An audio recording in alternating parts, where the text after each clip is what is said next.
ഇതേപോലത്തെ കാർഡ്ബോർഡ് ഉണ്ട് നിങ്ങൾ അതിലെടുക്കാനായിട്ട് നമുക്കൊരു സിമ്പിൾ വാൾ ഡെക്കർ ഉണ്ടാക്കാം. അതിനായിട്ട് ഇതേപോലെ കാർഡ്ബോർഡ് മടക്കിയിട്ട് എടുക്കുക. എന്നിട്ട് ഇതേപോലത്തെ ഫെവിബോണ്ടിൻ്റെ ഡപ്പേൻ്റെ മുകളിലായിട്ട് ഒട്ടിച്ചെടുക്കുക. ഇതേപോലെ പകുതിയായിട്ട് ഫെവിബോണ്ടിൻ്റെ ഡപ്പം മുറിച്ചെടുക്കണം കേട്ടോ.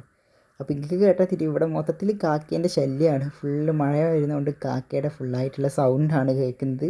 ഇപ്പോൾ രണ്ടെണ്ണത്തിൽ മൊത്തമായിട്ട് കവർ ചെയ്തെടുത്തതിന് ശേഷം റോസ് കളർ പേപ്പർ എടുത്തിട്ട് റൗണ്ട് ഷേപ്പിൽ കട്ട് ചെയ്തെടുത്തിട്ട് ഫ്ലവേഴ്സ് ഉണ്ടാക്കിയെടുക്കാം. അപ്പോൾ നിങ്ങൾക്ക് ഫ്ലവേഴ്സ് ഉണ്ടാക്കിയെടുക്കാൻ അറിയില്ലെങ്കിൽ ഇത് ഈ വീഡിയോ കാണുമ്പോൾ തന്നെ തിരിഞ്ഞോളൂ എങ്ങനെയാണ് ഫ്ലവേഴ്സ് ഉണ്ടാക്കേണ്ടതെന്ന്. ഇതേപോലെ ഫ്ലവേഴ്സ് ഉണ്ടാക്കാൻ ഞാൻ അവിടെ 10 ഉണ്ടാക്കി എടുത്തിട്ടുണ്ട്. അതേപോലെ നമ്മൾ ഇനി പഴയ പുസ്തകത്തിൽ നിന്ന് ഒരു പേജ് പറിക്കുക, അതിനെ റോൾ ചെയ്തെടുക്കുക. ഞാനിവിടെ 5 റോൾ ചെയ്തെടുത്തിട്ടുണ്ട് വലുത്. എന്നിട്ട് അതിനെ ഹാഫായിട്ട് കട്ട് ചെയ്തെടുത്താൽ നമുക്ക് 10 പീസായിട്ട് കിട്ടും.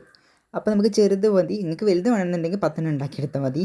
എന്നിട്ട് ഇതേപോലെ ഫ്ലവേഴ്സ് അതിൻ്റെ മുകളിലായിട്ട് ഒട്ടിച്ചു കൊടുക്കുക. അങ്ങനെ 10 ഒട്ടിച്ചെടുത്തിട്ട് നമ്മൾ നേരത്തെ ഉണ്ടാക്കി വെച്ച 2 കള്ളികൾ തമ്മിൽ ഇതേപോലെ ഒട്ടിച്ചെടുക്കുക. ഒരു കള്ളിയിൽ 5 വീതം ഇത് വെച്ച് നമ്മൾ വാൾ ഡെക്കർ സെറ്റ് ആയിട്ടുണ്ട്. ഇഷ്ടപ്പെട്ടാൽ ലൈക്ക് ചെയ്യുക, ഷെയർ ചെയ്യുക, സബ്സ്ക്രൈബ് ചെയ്ത് സപ്പോർട്ട് ചെയ്യാൻ മറക്കരുത്.